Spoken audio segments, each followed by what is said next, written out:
Hey guys and gals, fans and friends, Bob from Bob's Barn Workshop, and we're back here in the barn today. And guess what? I cleared out some room because it's getting crowded and I need to get these lake cabinets done. So today I've got two big base cabinets to make. I've already cut the 23 by 34.5 tall sides. I need a total of 6 sides because I need two cabinets that are about 42 inches and I need one that's a drawer cabinet. So I'm going to need 6 sides, which I have. I've already run the dado 3/8 of an inch deep, 3 inches from the bottom for the toe kick. We've seen that before too. So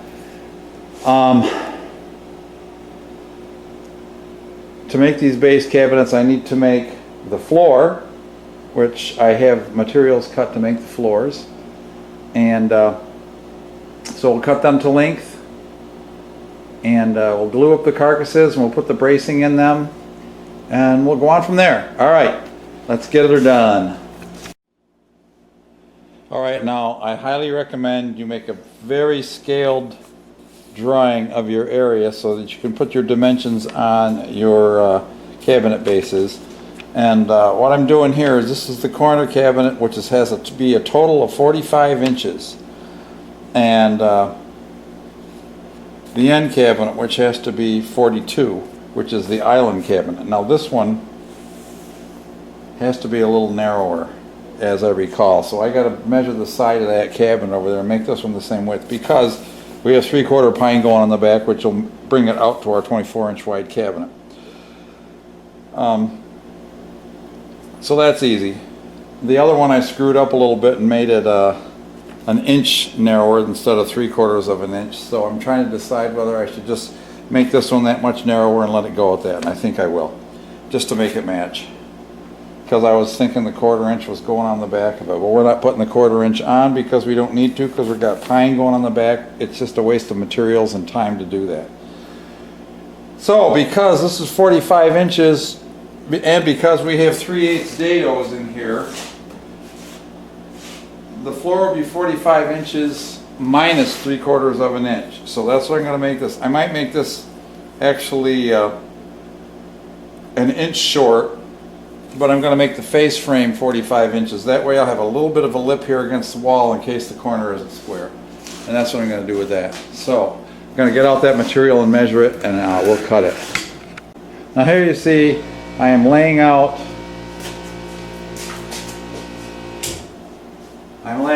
my square cutoff jig that I made a while ago, plus the width of the blade, and yeah. So then I just clamp it, which pulls it in square, it can't move. Saw rides on top.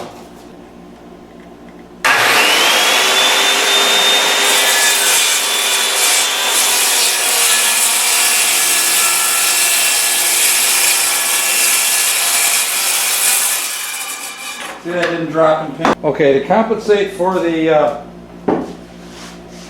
slight mistake and the thickness of the 3/4 inch pine, I'm going to cut these down to 22 1/4.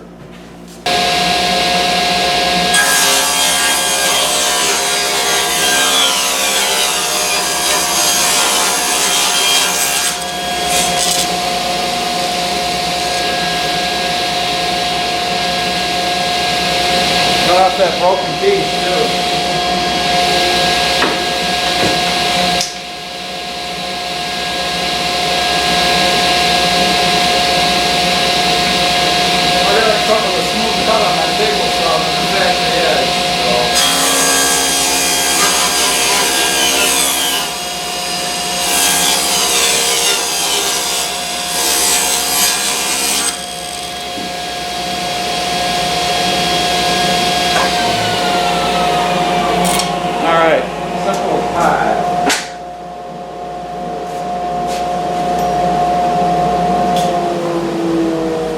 So now I'm trying to decide where I want to cut my toe kicks, which I think I do.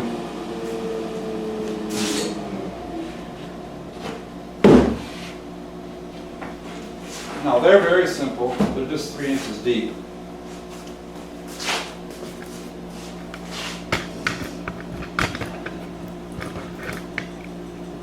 They're just 3 inches deep on each thing. Now I got to remember they're opposite. So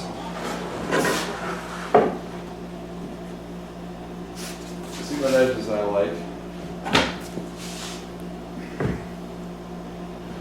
Both look good. So I'm just going to whack off 3 inches here. Yeah, actually these toe kicks are only 2.5, and this is perfect because this square has a scale I can read right here, and it's square with the bottom. It's 3 inch by 2.5, and I'm going to do the same thing but in the opposite direction.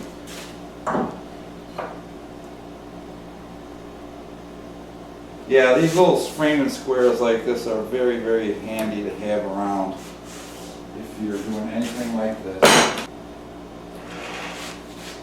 I guess you're not seeing a whole lot. I'm just going to follow the edge of that cut and then cut my lines.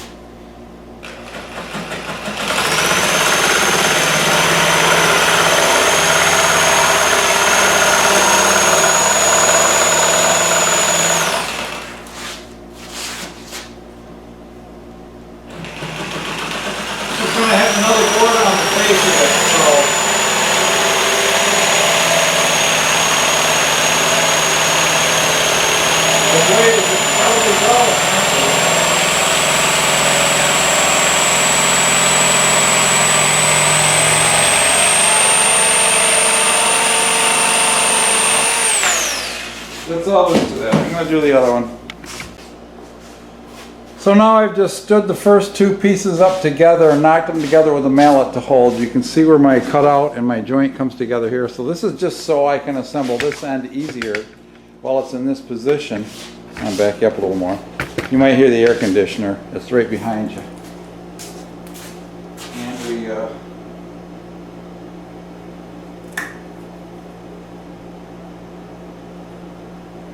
typical with glue up here.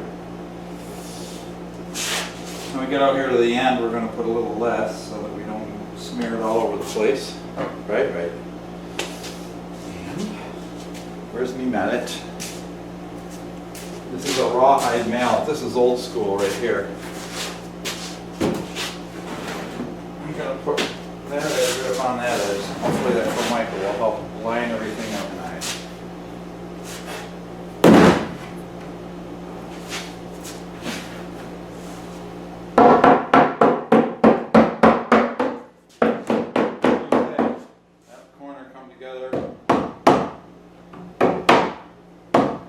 Just like a sheet. Alright, so you've seen me do this before.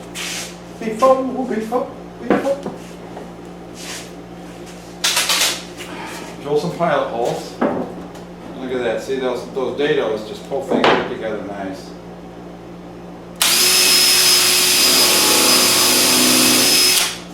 You put one glue in there.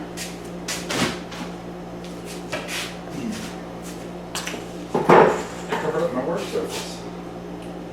Okay, now I got my beater belt drill here, so I got to take it very easy with this piece.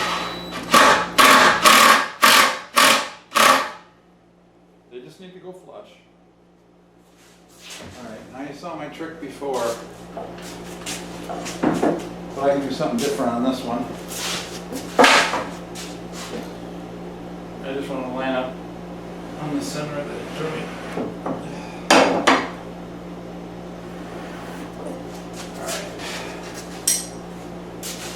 Put a few more screws to her.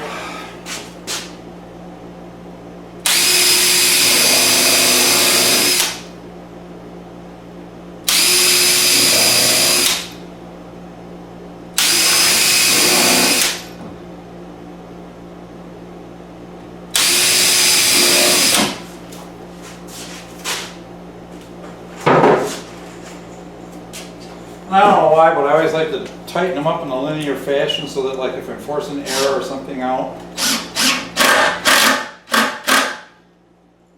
that it pushes it downward or whatever as it pulls it together.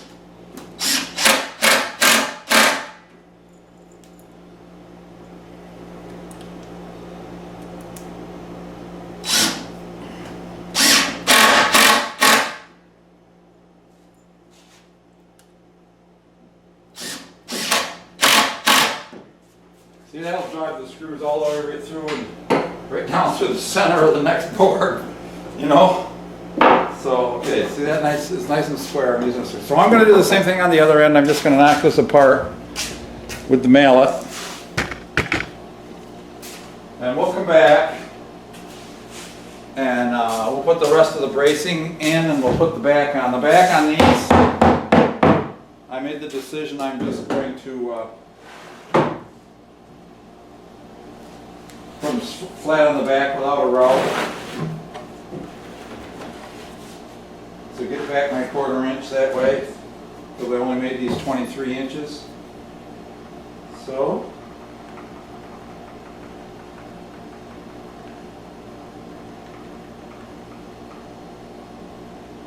a little bit of glue, a little bit of the old marching.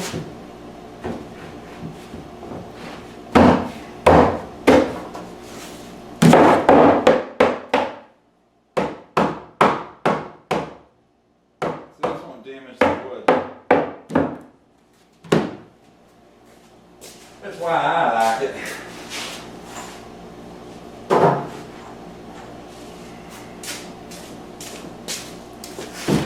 And for the base, the board back here, see, we're just going to add a piece of plywood. I'm sure there's a lot of different ways people do things. This is just what worked out the best for me. Was to add the toe kick back second. If you're using an impact like this, be extremely careful. So, okay, there we have the beginnings of a cabinet base. Now, as I said, I got to run a toe kick piece in there, which will screw onto the front. Screw onto the front and down through the top, because we're adding another 3/4 face frame, so that keeps that toe kick the right dimension, because we're going to add 3/4 to each one of them. Alright, so you're running out of juice. I'm going to go get a new battery and we'll come back and we'll work on this a little more. Okay. I got to rip some 3-inch. I guess 3 inches is fine, because I need 3-inch down here to make bracing in here. One this way, one that way, and a small one that way, a ledge to screw the top to, add some strength.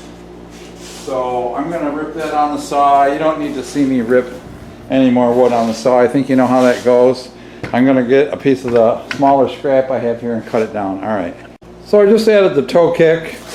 I just scribed a line in here, pre-drilled these holes, took my wood that I cut the size, clamped it up in here. Again, this is just a support, and this is going to have like baseboard along the front of it that's going to cover this all up anyway. So this is just basically structural to hold this floor and straighten everything out. And that's what it did. And I got my cabinet turned around backwards here.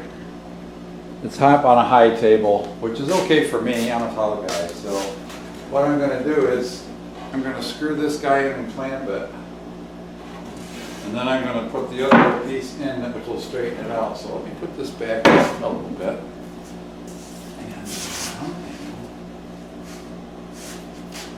And I'm not going to use, you know, glue is a good thing.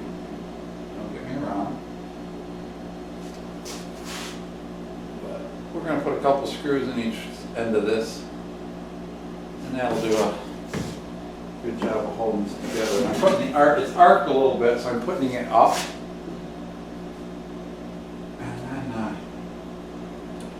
Tighten this clamp up.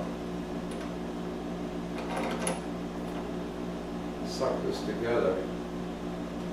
So I got friction to help align this.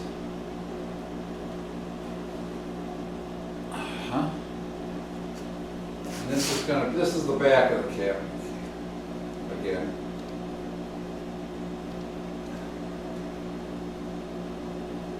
I think I can feel those joints better than I can see them.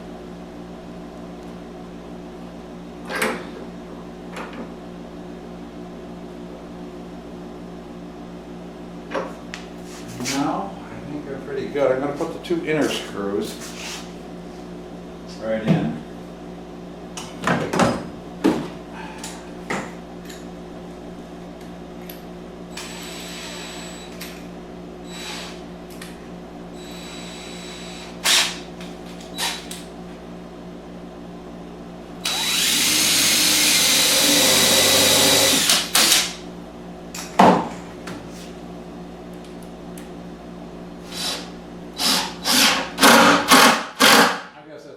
screw, but whatever, doesn't matter. I'm here.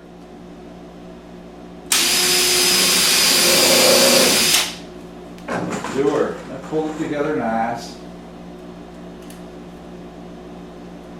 I'll do the same thing on the other end. Line this up.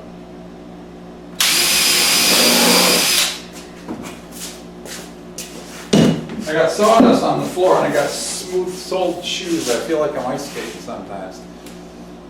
I'm not doing the James Brown here.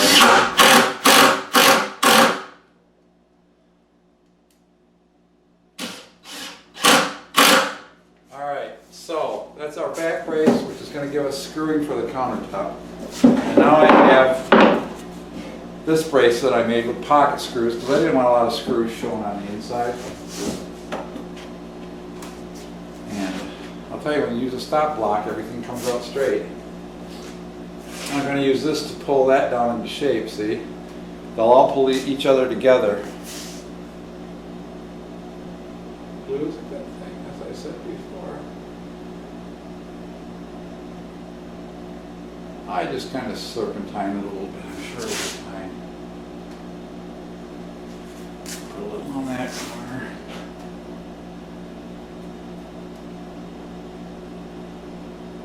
On that corner. It doesn't take a huge amount, you know. There you go. Just a bonus.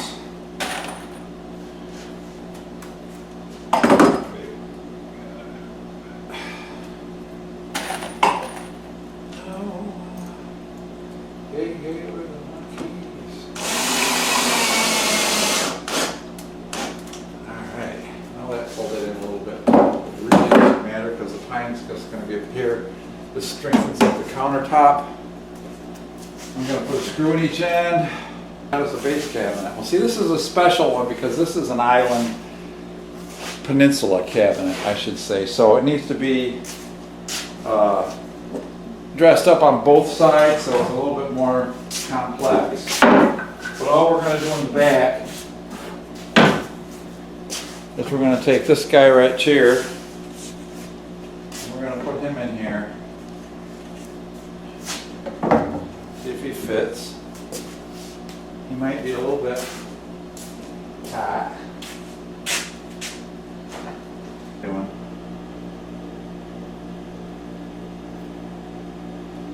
Again, this is just structural. This is going to hold my baseboard. It's going to stiffen the floor. This cabinet might have pots and pans in it. It might have jars of food. So this one's going to be like a pantry cabinet. So it could be a little.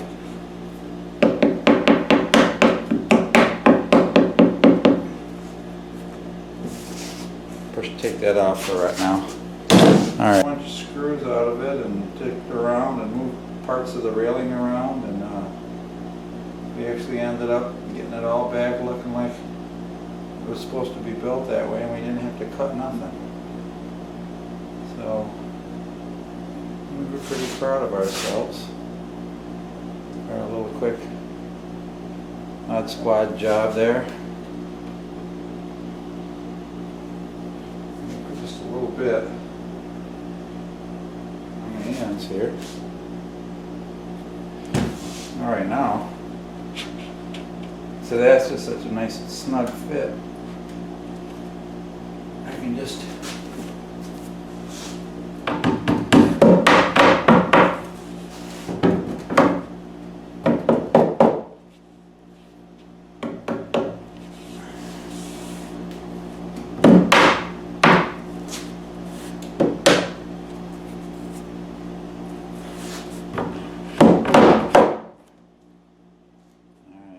going to hold and drag it out.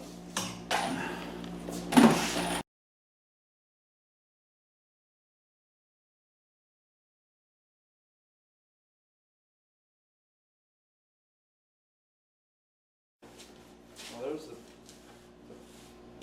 This side is going to be towards the living room. And as I said, it will have pine on it. Knotty pine, tongue and groove I'm going to make.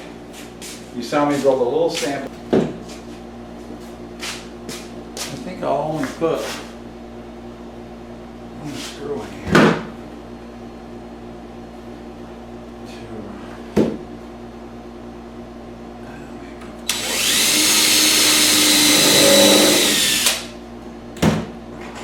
That stayed right in place while I drill it.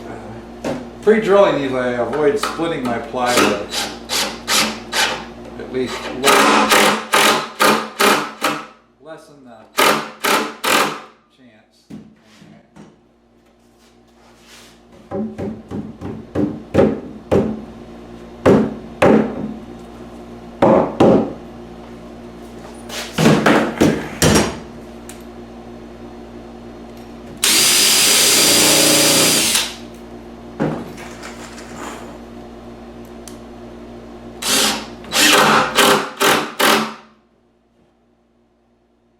Bingo. 3-inch toe kick filled in with plywood, screw rail in the back, top and bottom for the pine, a brace in the front to keep everything square. Top is squared up with an angle made out of plywood so that that straightens itself out when you got one straight edge and one straight edge. And you screw them together, even though they got a little bow to them, it'll suck them down really straight. So they're nice and straight. Got my glue rail here. I got my toe kick filled in flush in the back with 3-inch. So there's the whole carcass. Now, there's a lot of different ways to do this. What the professional guys may do when they're using pre-finished plywood is, of course, they won't screw through the top.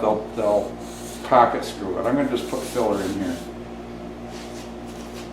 They will make a dado in the back where this wood fits, and they'll use like maybe 1/2 inch so they don't have to have 3/4 inch to screw through. That's it for now, guys.